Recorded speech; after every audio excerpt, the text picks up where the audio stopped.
Pengertian diksi atau pilihan kata. Diksi bisa diartikan sebagai pilihan kata pengarangan untuk menggambarkan sebuah cerita.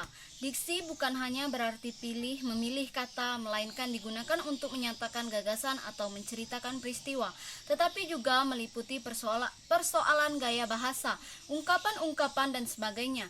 Agar dapat menghasilkan cerita yang menarik melalui pilihan kata, maka diksi yang baik harus memenuhi syarat seperti berikut.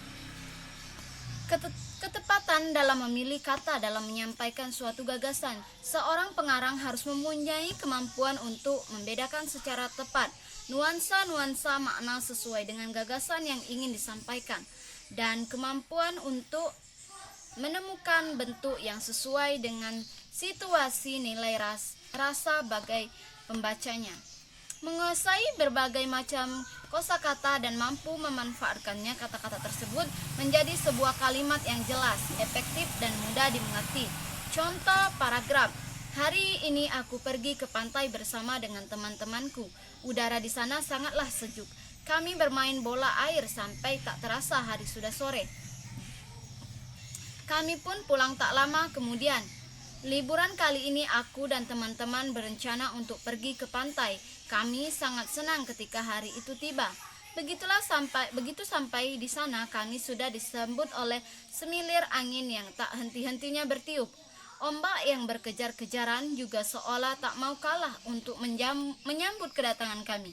Kami menghabiskan waktu sepanjang hari di sana. Kami pulang dengan hati senang. Kedua paragraf di atas punya makna yang sama, tapi pemilihan diksi pada contoh paragraf kedua menjadi enak dibaca, tidak membosankan bagi pembacanya. Syarat-syarat pemilihan kata, makna denotatif dan konotatif. Makna denotatif adalah makna dalam alam wajar secara eksplisit. Makna wajar ini adalah makna yang sesuai dengan apa adanya. Denotatif adalah suatu pengertian yang terkandung sebuah kata secara objektif. Sering juga makna denotatif disebut makna konseptual. Kata makna misalnya bermakna memasukkan sesuatu ke dalam mulut, dikunyah, dan ditelan. Makna kata makanan seperti ini adalah makna denotatif. Makna konotatif adalah makna asosiatif, makna yang timbul sebagai akibat dari sikap sosial, sikap pribadi, dan kriteria tambahan yang dikenakan pada sebuah makna. Konseptual, kata makna dalam makna konotatif dapat berarti untung atau pukul. Makna konotatif berbeda dari zaman ke zaman, tidak tetap karena kamar kecil mengacu pada kamar yang kecil.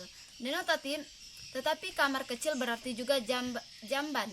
Konotatif dalam hal ini kita kadang-kadang lupa apakah suatu makna kata adalah makna denotatif atau konotatif. Makna umum dan khusus. Kata ikan memiliki acuan yang lebih luas daripada kata mujair atau tawes. Ikan tidak hanya mujair atau lele seperti gurame, lele sepat, tuna, beronang, nila, ikan koki, dan ikan mas sebaiknya tewas. Pasti tergolong jenis ikan, demikian juga gurame, lele, sepat, tuna, dan baronang pasti merupakan jenis ikan. Dalam hal ini kata acuannya lebih luas disebut kata umum seperti ikan, sedangkan kata yang acuannya lebih khusus disebut kata khusus seperti gurame, lele, tawes, dan ikan mas. Kata abstrak dan kata konkret. Kata yang acuannya semakin mudah diserap panca indera disebut kata konkret seperti meja, rumah, mobil, air, cantik, hangat, wangi, dan suara. Jika acuan sebuah kata tidak mudah diserap panca indera, kata ini disebut kata abstrak seperti gagasan dan perdamaian. Kata abstrak digunakan untuk mengungkapkan gagasan rumit. Kata abstrak mampu membedakan secara halus gagasan yang sifat teknis dan khusus. Akan tetapi jika kata abstrak terlalu diobral atau dihambur-hamburkan dalam suatu karangan tersebut dapat menjadi samar dan tidak cermat. Selanjutnya yaitu sinonim.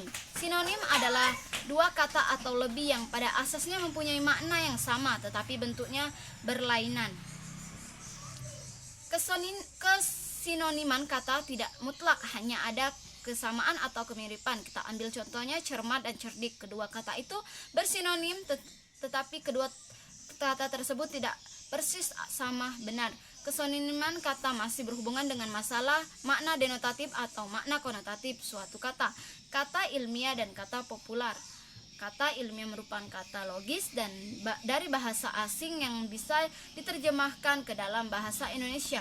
Kata ilmiah bisa digunakan oleh kaum pelajar terutama dalam tulisan-tulisan ilmiah, pertemuan-pertemuan resmi serta diskusi-diskusi khusus antara kata ilmiah dengan kata populer adalah bila kata populer digunakan dalam komunikasi sehari-hari.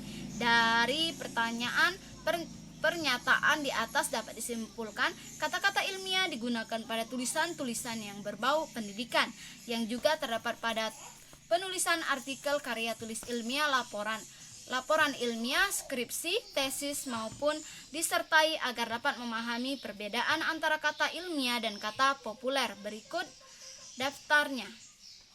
Kata ilmiah dan kata populer. Analogi dan kiasan. Final dan akhir. Diskriminasi dan perbedaan perlakuan.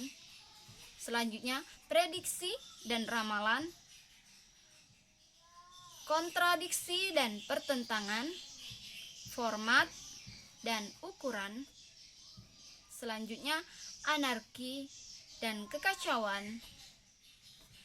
Biodata dan biografi singkat. Yang selanjutnya, bibliografi dan daftar pustaka. Pembentukan kata ada dua cara.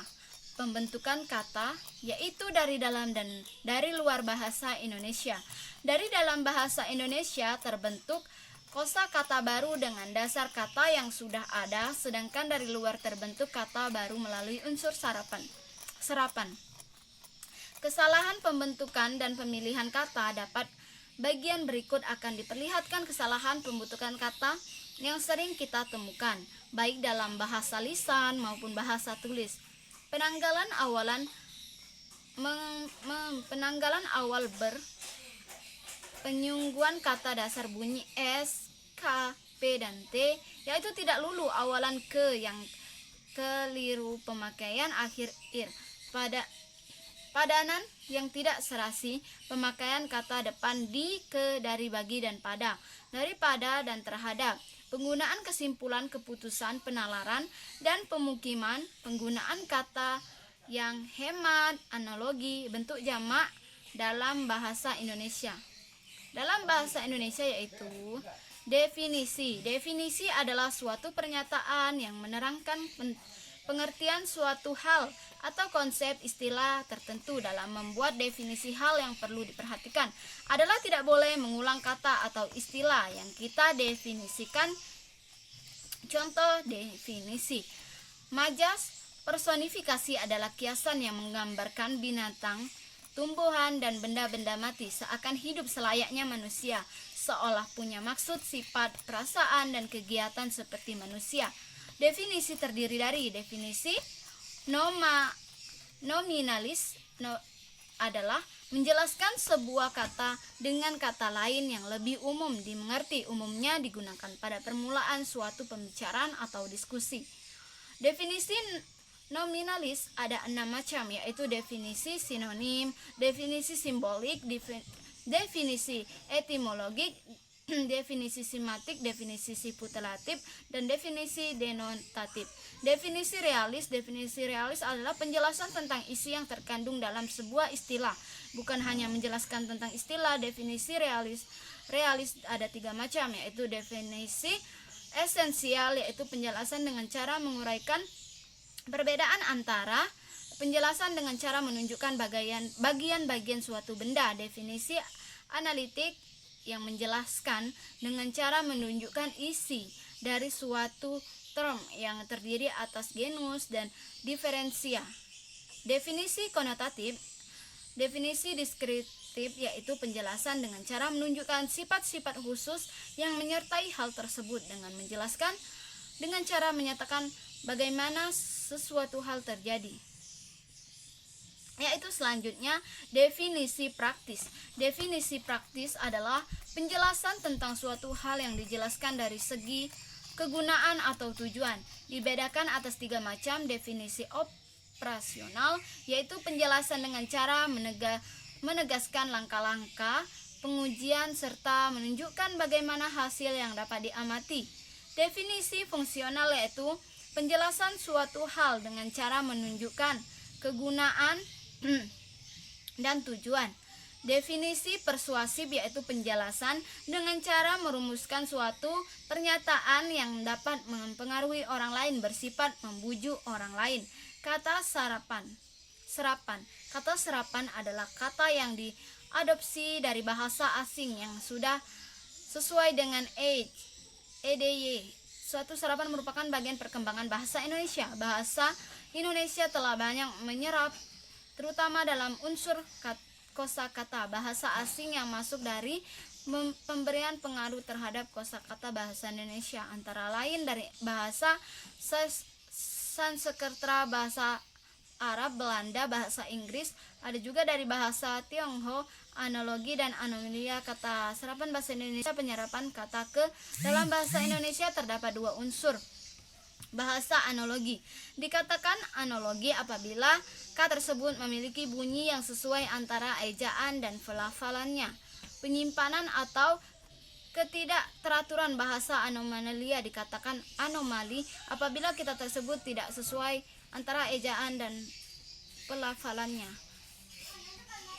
Analogi, karena analogi adalah keteraturan bahasa, tentu saja lebih banyak berkaitan dengan kaidah-kaidah bahasa, bisa dalam bentuk sistem fonologi, sistem ejaan, atau struktur bahasa. Adapun beberapa contoh kata yang sudah sesuai dengan sistem fonologi, baik melalui proses penyesuaian ataupun tidak. Misalnya, menurut taraf integrasi unsur pinjaman ke dalam bahasa asing dapat dibagi dua golongan. Pertama, unsur pinjaman yang belum sepenuhnya terserap ke dalam bahasa Indonesia. Unsur seperti ini dipakai dalam konteks bahasa Indonesia, tetapi penulisan dan pengucapannya masih mengikuti cara asing. Yang kedua yaitu unsur pinjaman yang pengucapannya dan tulisannya telah disesuaikan dengan kaidah bahasa Indonesia. Anomali Indonesia aslinya.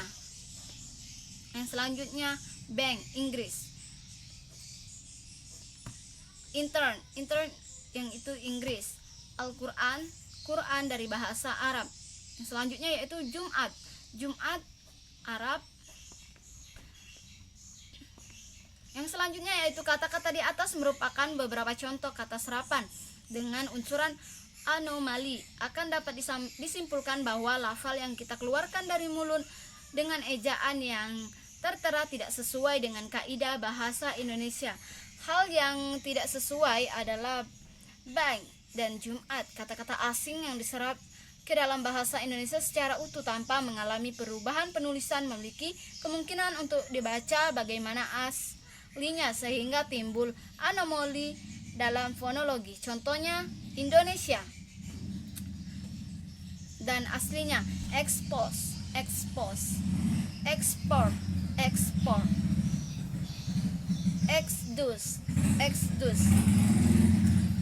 Kata kadang-kadang tidak hanya terdiri dari satu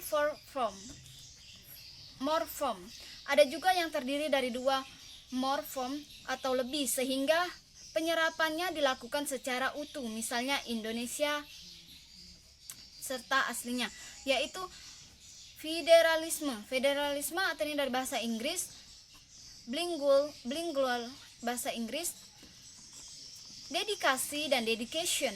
Sedangkan dedikasi itu bahasa Indonesia pengucapannya, dan dedication dari bahasa Inggris.